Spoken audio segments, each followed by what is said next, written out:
Hello everyone, welcome to future site. आज की video में हम बॉन्ड यील्ड में और जो मार्केट इंटरेस्ट रेट है उसमें क्या रिलेशन होता है उसको देखेंगे। इससे पहले हमने बॉन्ड्स का पार्ट फर्स्ट वीडियो अपलोड करा था, जिसमें हमने बॉन्ड्स क्या होते हैं, बॉन्ड प्राइस क्या होते हैं, बॉन्ड यील्ड क्या होते हैं और भी बॉन्ड से रिलेटेड जो भी कॉन्सेप्ट थे, प्राइमरी मार्केट में बॉन्ड की डीलिंग, सेकेंडरी मार्केट में कैसे होती है, इन सभी कॉन्सेप्ट्स को हमने डिटेल में पढ़ा था। अगर आप पार्ट सेकंड को समझना चाहते हैं तो आपको पार्ट फर्स्ट को देखना पड़ेगा, अदरवाइज आपको ये समझ में नहीं आएगा। वीडियो बहुत इंपॉर्टेंट रहने वाला है, तो चलिए शुरू करते हैं। This video is presented by future site.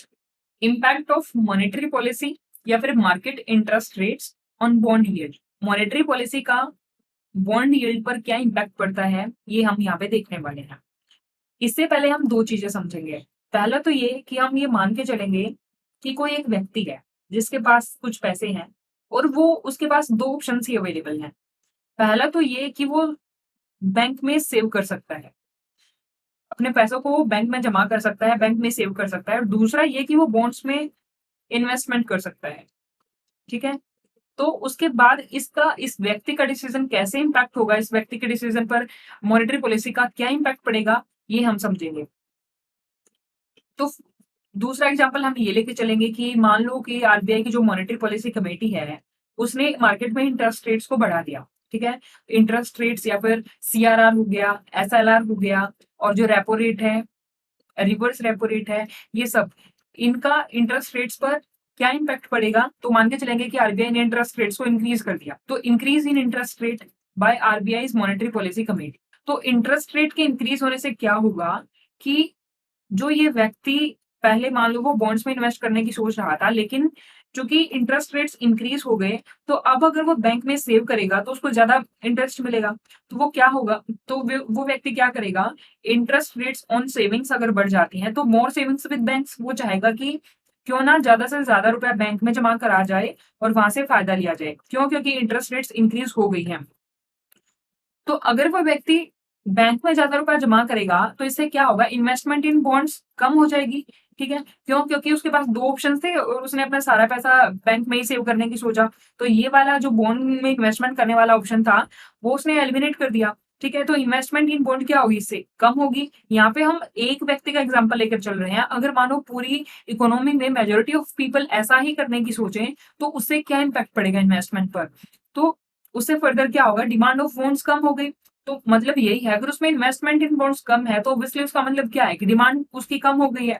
अगर डिमांड कम हो गई है किसी भी चीज की, चाहे वो बॉन्ड हो या फिर कोई भी चीज, तो मार्केट में उसकी सप्लाई बढ़ जाएगी, वो ज्यादा मात्रा में अवेलेबल हो जाएगी मार्केट में। अगर वो ज्यादा मात्रा में अवेलेबल हो गई तो उससे क्या होगा, बॉन्ड प्राइसेस कम हो जाएंगे। ये किसी भी चीज के साथ होता है, अगर ज्यादा उसकी सप्लाई बढ़ जाती है, लोग उसकी कम डिमांड करना स्टार्ट कर देते हैं, तो उसके प्राइसेस कम हो जाते हैं। ठीक है, और इससे पहले हमने पहले वाली वीडियो में क्या देखा था, बॉन्ड यील्ड में और जो बॉन्ड प्राइस है उसमें क्या रिलेशन होता है। ठीक है, तो अगर आपको ये वाला इतना एरिया समझ नहीं आ रहा हो तो आप पार्ट फर्स्ट को देखिए, उसमें मैंने बहुत अच्छे से इस कॉन्सेप्ट को क्लियर करवाया है। तो बॉन्ड प्राइस अगर कम होते हैं तो बॉन्ड यील्ड क्यों इंक्रीज होती है, इसमें क्या रिलेशन होता है।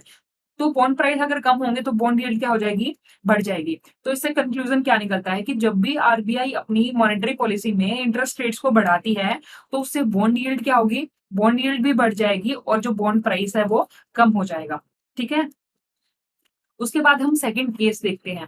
तो मान लो आरबीआई ने क्या करा, आरबीआई की मॉनेटरी पॉलिसी कमेटी ने डिसीजन लिया कि इंटरेस्ट रेट्स को कम करना है और उन्होंने इंटरेस्ट रेट्स को कम कर दिया। Interest rates by RBI monetary policy क्या हो गई, कम हो गई। इससे अब क्या होगा, जो व्यक्ति बैंक में ज्यादा से ज्यादा सेव कर रहा था बैंक्स में, वो उसको कम इंटरेस्ट मिलना शुरू हो गया।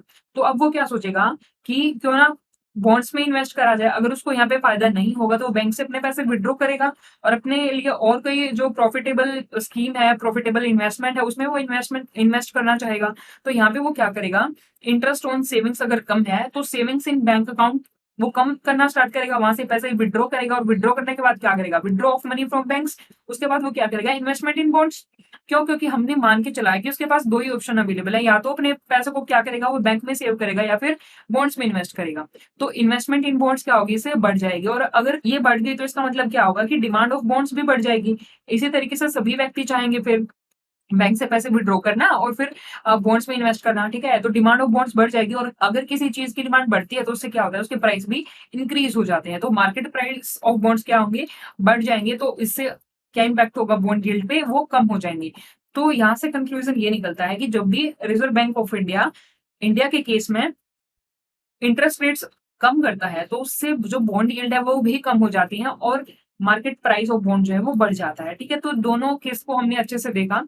उसके बाद हम इसको एक डायग्राम की हेल्प से समझते हैं। यहाँ पे बॉन्ड प्राइस दिया गया है और यहाँ पे इंटरेस्ट रेट्स दी गई है। ठीक है, इस वाले केस में क्या, यहाँ पे इक्विलिब्रियम की स्थिति होगी और इंटरेस्ट रेट किसके बराबर होगी, यहाँ पे कूपन रेट के। ठीक है, मतलब व्यक्ति दोनों स्थितियों में बराबर का फायदा उसे हो रहा है, चाहे वो बैंक में जमा करे या फिर कोई व्यक्ति बैंक में जमा करे या फिर वो बॉन्ड्स में इन्वेस्ट करे, दोनों में वो इक्विलिब्रियम की स्थिति में है। यहाँ पे इस पॉइंट पे यहाँ पे इंटरेस्ट रेट्स और कूपन रेट बराबर होंगी।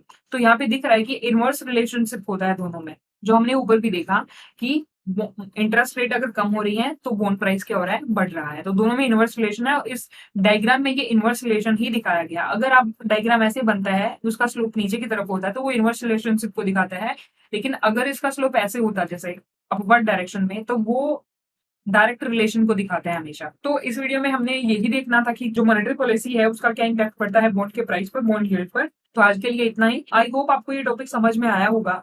अगर आप और इस तरीके की इकोनॉमिक्स की वीडियो देखना चाहते हैं सिंप्लीफाइड तरीके से तो प्लीज हमारे चैनल को सब्सक्राइब करें और अगर वीडियो अच्छा लगे तो उसको लाइक करें, अपने दोस्तों के साथ शेयर करें। Thanks a lot for listening.